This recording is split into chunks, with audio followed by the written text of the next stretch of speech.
Hello दोस्तों, welcome back to my channel. आज हम बात करेंगे law number 10 of Robert Greene की एक बहुत famous book 48 laws of power से। ये लॉ बोलता है infection, avoid the unhappy and unlucky, यानी कि दुखी और अनलकी लोगों से दूर रहो। तो चलिए शुरू करते हैं। क्या है ना, हमें लाइफ में कई तरीके के लोग मिलते हैं। कुछ लोग पॉजिटिव होते हैं, लेकिन वही कुछ लोग जो बहुत नेगेटिव होते हैं। ये लॉ हमें समझाने की कोशिश करेगा कि हमें जो नेगेटिव लोग हैं ना, डिमोटिवेटेड लोग हैं, अनलकी लोग हैं, जो हमेशा परेशान रहते हैं, उन लोगों से हमें दूर रहना है। क्योंकि पॉजिटिव लोगों के साथ रहने से हम पॉजिटिव बनते हैं, बट नेगेटिव अनलकी लोगों के साथ रहने से उनकी नेगेटिव एनर्जी हमें भी उनकी तरफ पुल कर लेती है, और हमें ऐसे लोगों से बचने की सख्त ज़रूरत है।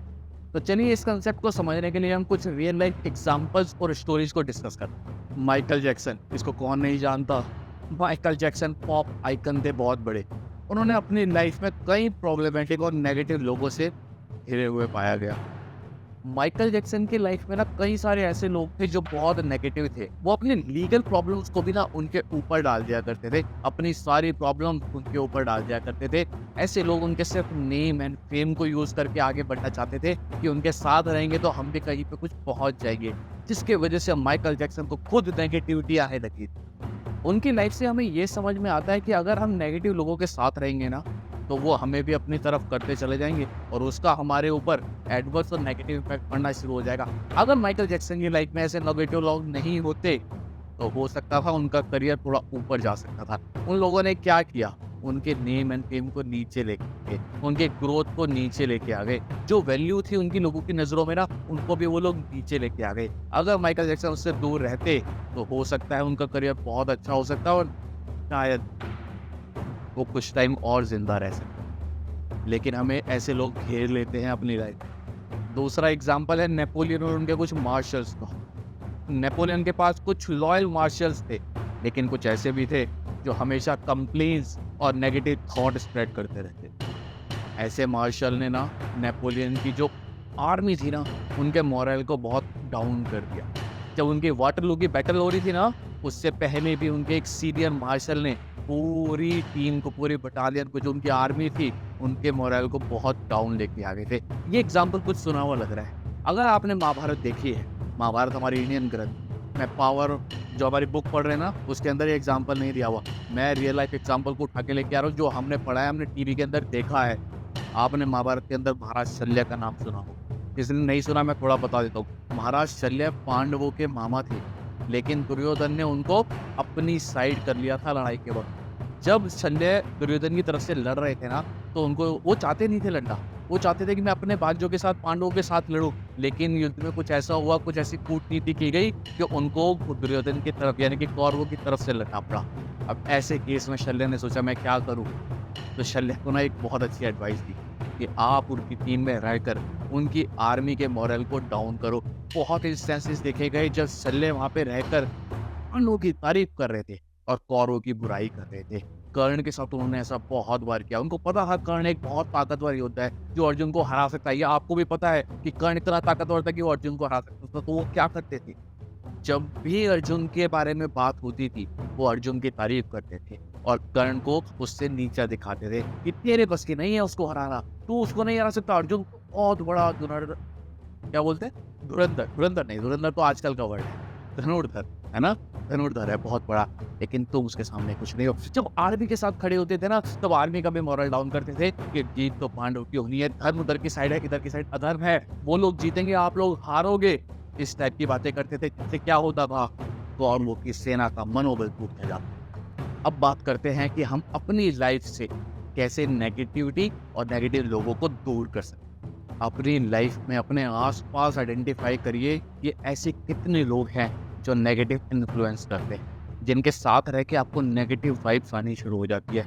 ऐसे लोगों की ना कुछ पहचान हो।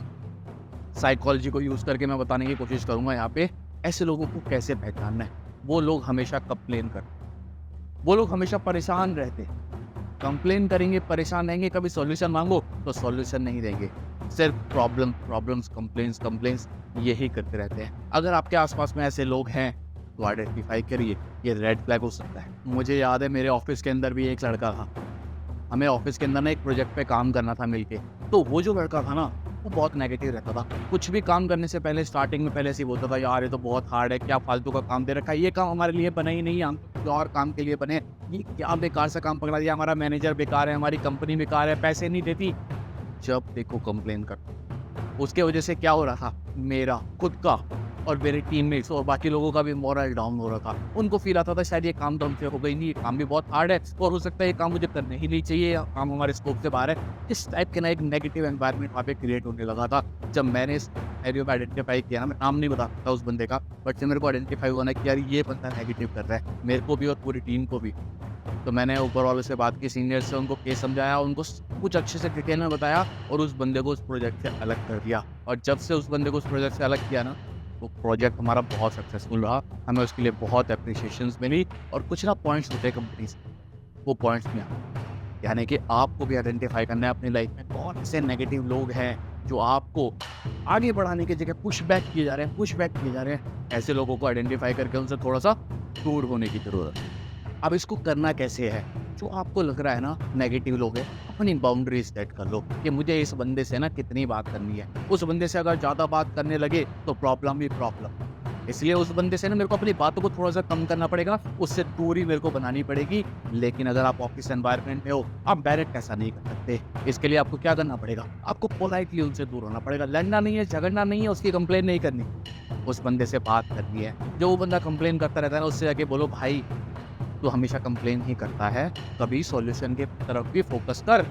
अगर तू सॉल्यूशन की तरफ फोकस करेगा तो मे भी तेरा काम और अच्छे से होने लग जाएगा, तेरी वैल्यू थोड़ी सी बनने लग जाएगी, लोग तेरी रिस्पेक्ट करना शुरू हो जाएंगे। उसको प्यार से समझाना, एक पॉजिटिव फीडबैक उसको देना है। और अगर वो इंसान तब भी नहीं सुधरता तो धीरे धीरे उससे बात करना बंद कर दो, उसके साथ चाय सुट्टा ब्रेक लेना बंद कर दो, उसके साथ कर दो। कोशिश करो अपनी सीट में चेंज करके किसी ऐसे पर्सन के साथ में रखो, थोड़ा पॉजिटिविटी फैलाता हो, थोड़ा नॉलेजेबल पर्सन हो, जहाँ से आपको पॉजिटिव वाइब मिलती हो। अब इसके लिए ना वापस आते इसी पॉइंट पे, अभी हमने पढ़ा ना, अभी हमने समझा कि पॉजिटिव लोगों के साथ रहना है, इसका बड़ा इम्पैक्ट होता है यार लाइफ। जब आप पॉजिटिव लोगों के साथ रहते हो ना, तो वो आपको पॉजिटिवली इन्फ्लुएंस करते हैं, आपके दिमाग में आइडियाज भी डालते हैं नए नए तरीके के, और आपको हमेशा ना एक एनर्जी से भरे रखते हैं। आपको एनर्जेटिक फील करोगे ना अगर आप, तो आप काम अच्छे से करोगे, काम अच्छे से करोगे तो रिकॉग्नाइज अच्छे से होगा, रिकॉग्नाइज अच्छे से होगा तो रिवॉर्ड भी अच्छे से ही मिलेगा। इसलिए अपने आप को पॉजिटिव लोगों के साथ रखने की कोशिश करो, उनके साथ चाय पे चले जाओ, उनके साथ ब्रेक पे चले जाओ, उनके साथ बैठना शुरू कर दो, उनसे बातें करना शुरू कर दो, कन्वर्सेशन देखो लोगों को किस टाइप की बातें करें, किस चीज़ के बारे में बात करें, उस चीज़ के बारे में थोड़ा सा रिसर्च करो और उसी टॉपिक पर उनसे बात करो। हो सकता है आपको थोड़ी और ज़्यादा नॉलेज मिल जाए। मैंने कुछ रियल लाइफ में ना ऐसे एंटरप्रेन्योर्स देखे हैं जो अपने आसपास ऐसे ही लोग को रखते हैं। एक काफ़ी पुरानी फेमस कहावत थी, मैंने अपनी एक पुरानी वीडियो में भी बात करके चला था कि आप अपने जो आसपास के 5 लोग होते हैं ना, उनका एवरेज होते हो। तो अगर आपके आसपास में 5 लोग बेकार हैं तो आप भी बेकार ही होने वाले हो। लेकिन अगर वो 5 लोग बहुत अच्छे हैं, आप भी अच्छे बनोगे, आप भी ग्रोथ करोगे, आप भी उनके जैसे होते चले जाओगे, because you are an average of 5 people around. जो भी 5 लोग आपके पास होंगे, आप उनका एवरेज बन जाओ। और सबसे लास्ट में मैं बात करके चलूंगा सेल्फ रिफ्लेक्शन। सेल्फ रिफ्लेक्शन का मतलब खुद को भी एनालाइज करो। हमेशा जरूरी नहीं है कि आउटसाइड नेगेटिविटी ही आपको नेगेटिव करेगी, कई बार आप अंदर से खुद नेगेटिव फील करना शुरू हो जाते हो। अपने एक्शंस को एनालाइज करने की कोशिश करो, अपने थॉट्स को एनालाइज करने की कोशिश करो, आपको पता चलेगा कि क्या आप ही नेगेटिव तो नहीं हो, कहीं आपके जो गिरने का कारण है वो कहीं आप ही तो नहीं हो। हम हमेशा ना, इंसान है ना यार, क्या करते हैं, हमेशा ब्लेम करते हैं, दूसरे पर्सन पर ब्लेम करते हैं कि उसके वजह से मेरी लाइफ में ऐसा हो रहा है, उसने मेरे साथ ऐसा नहीं किया तो मेरी लाइफ ऐसी होगी, उसने मेरे साथ ऐसा किया होता तो मेरी लाइफ आज ऐसी हो जाती। कंप्लेन हर इंसान का नेचर है कि वो कंप्लेन करता है, और अपनी लाइफ में कुछ अच्छा नहीं होता ना तो दूसरे के ऊपर डाल देता है कि दूसरे की कमी की वजह से मेरे साथ ऐसा हो रहा है। सेल्फ रिफ्लेक्शन करना बहुत जरूरी है, सेल्फ एनालिसिस करना बहुत जरूरी है। खुद को समझने की कोशिश करो कि यार आप कैसे इंसान हो, क्या आप नेगेटिव तो नहीं सोचते रहते। अगर आप नेगेटिव सोचते हो, अब आप बात कर रहे हो कि मैंने आपको ये तो समझा दिया कि सेल्फ रिफ्लेक्शन में अगर है प्रॉब्लम मेरे अंदर ही, तो अब क्या करना है, उसके लिए एक सबसे अच्छा तरीका जो बताया गया है ना, बहुत सारे तरीके हैं, मैंने पहले एक वीडियो बनाई भी थी इस बारे में कि क्या क्या तरीके होते हैं, लेकिन आज में जो सबसे इंपॉर्टेंट है उस तरीके की बात करके चलता हूँ। आपको मेडिटेशन, आपको एक्सरसाइज करनी है, आपको हेल्दी डाइट है, एक प्रॉपर स्लीप ले। ये 4 पॉइंट मैंने अभी बताया ना, ये आपकी लाइफ को ट्रांसफॉर्म करने वाले हैं। अगर आप नेगेटिव फील करते हो, नेगेटिव थॉट्स आते हैं, मेडिटेशन करना स्टार्ट करो यार। डेली सुबह उठते के साथ मेडिटेशन करो, रात को सोने से पहले मेडिटेशन करो, दिन में टाइम मिले तो कर लो, नहीं मिलता तो कोई। अपनी डाइट को प्रॉपर रखो, हेल्दी डाइट लो, प्रोटीन रिच डाइट लो, थोड़ा फास्ट फूड फालतू की चीज़ों को थोड़ा सा कम। स्लीप, अच्छे से नींद आनी चाहिए आपको। जब भी आप लेट रहे हो, सो रहे हो, तो एक प्रॉपर 6 to 7 आवर्स, बोला जाता है 8 घंटे सो, 10 घंटे सो, नहीं भाई, अगर आप 6 से 7 घंटे ऑन एन एवरेज भी अगर आप सो रहे हो, you are living a healthy life. 7 घंटे आपको सोना है। कुछ लोग नाइट शिफ्ट करते हैं तो भी 7 घंटे की नींद पूरी करो। अगर आपको नींद में कोई प्रॉब्लम आती है तो एक बार डॉक्टर के साथ विजिट कर लेना, या फिर किसी साइकोलॉजिस्ट, साइकोथेरेपिस्ट, किसी से कंसल्ट कर लेना। मैं आपको नॉर्मली बताता हूँ, एक मेलेटोनिन होती है, मेलेटोनिन की गोलियाँ भी होती हैं, गमीज़ भी होती हैं। अगर आपको नींद से प्रॉब्लम है तो आप उनको ट्राई कर सकते हो, but I am not advising this directly. अपने डॉक्टर से कंसल्ट करके ही लेना अगर कुछ लेना, बट वो रियली बहुत। तो अगर आपको प्रॉब्लम है तो अपने आप मेलेटोनिन मत खरीद के लाओ, अपने डॉक्टर से बोलो कि मेरे को नींद नहीं आ रही टाइम से, मेरे को प्रॉब्लम हो रही है, रात को नेगेटिव थॉट्स मेरे को इतना घेर लेते हैं कि मैं सो ही नहीं पाता, परेशान रहता हूँ, हमेशा सोचता रहता हूँ, क्या करूँ क्या करूँ क्या करूँ लाइफ में। तो उनसे बोलो क्या मैं मेलेटोनिन ले सकता हूँ। अगर वो आपको अप्रूव करते हैं तो गोली वो सजेस्ट कर देगी, आपको गोली का मन है गोली, नहीं तो गमीज़ भी आती हैं। बट आपकी प्रॉपर स्लीप होनी चाहिए, जिम जा सकते हो, एक्सरसाइज कर सकते हो। अगर आपको लगता है कि आपको बॉडी शॉडी बनानी थोड़ा अच्छा लग रहा है, वो पॉजिटिविटी देता है आपको, तो आप जिम जाना शुरू कर दो। सुबह जाओ, शाम को जाओ, दोपहर को जाओ, जब टाइम मिले तब जिम चले जाओ एटलीस्ट। अगर जिम भी नहीं जा सकते तो बेसिक एक्सरसाइज घर पे कर दो। जिम बहुत सारे छोटे छोटे इक्विपमेंट्स या बिना इक्विपमेंट के भी घर पे जिम किया जा सकता है। बस यूट्यूब पे सर्च करना है कि मैं हेल्दी कैसे रहूँ, क्या घर से मैं एक्सरसाइज कर सकता हूँ, वो अच्छे से आपको मिल जाएगी। अगर आप इन चीज़ों को ध्यान रखते हो तो आप नेगेटिव नहीं होंगे, आप धीरे धीरे पॉजिटिव होते चले जाओगे। अब ना कुछ अलग बात करके भी चलते हैं। नेगेटिव लोगों से दूर रहना है, अनहैप्पी लोगों से दूर रहना है। अगर आप साइकोलॉजिस्ट हो तो आप ये नहीं कर सकते। आपको, या फिर आप साइकोलॉजिस्ट नहीं भी हो, कुछ इंसान ऐसे होते हैं जो दिल के बहुत अच्छे होते हैं, हमेशा लोगों की हेल्प करना चाहते हैं, तो ये अच्छी बात है। ये आपको एक अच्छा इंसान ज़रूर बनाएगी, अच्छा इंसान ज़रूर बनाएगी, लेकिन कहीं ना कहीं आपकी लाइफ पे भी ना अनहैप्पीनेस को लेकर आएगी। तो अगर आप अपनी लाइफ से इस प्राइस को देने के लिए तैयार हो तो अनहैप्पी लोगों की हेल्प करो। एक और पॉइंट को ना थोड़ा सा इसको और डिटेल में पढ़ लेते हैं, डिटेल में समझ लेते हैं। अनहैप्पी लोगों का मैं वहाँ पे इन लोगों से रेफर कर रहा हूँ जो हमेशा ही अनहैप्पी रहते हैं, हमेशा ही क्रिटिसाइज करते रहते हैं, हमेशा ही कंप्लेन करते रहते हैं। कुछ लोग ऐसे हैं ना यार कि आज मैं दुखी हूँ बट मैं नॉर्मली दुखी नहीं रहता। ऐसे लोगों की तो हमें हेल्प करनी चाहिए, ऐसे लोगों से दूर नहीं रहना, वरना तो आपकी लाइफ में कोई बचेगा ही नहीं। तो आपको सिर्फ ऐसे लोगों से दूर रहना है जो हमेशा ही कंप्लेन करते हैं, हमेशा ही अनहैप्पी रहते हैं, हमेशा ही अनलकी रहते हैं। अनलकी वही लोग होते हैं ना जो बार बार कंप्लेन करते हैं। जो मेहनत करता है उसको अनलकी नहीं बोलते, वो तो हमेशा कोशिश करता है। और कहते हैं ना, एक पुरानी कहावत थी, या फिर कहावत नहीं, मैं बोलूँ कविता थी कि क्या थी, ऐसी कुछ थी ना, कोशिश करने वालों की कभी हार नहीं होती, किनारे पर रहकर नौका पार नहीं होती।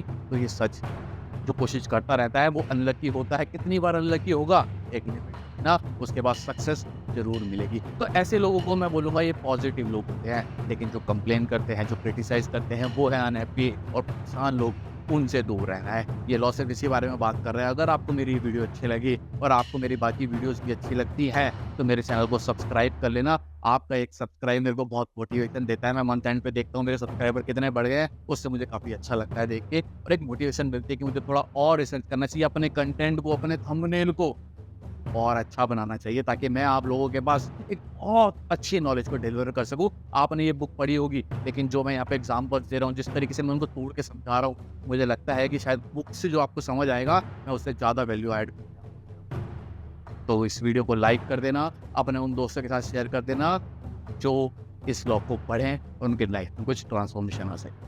आज के लिए सिर्फ इतना ही। That's all. Take care, keep learning and always stay in power. That's all.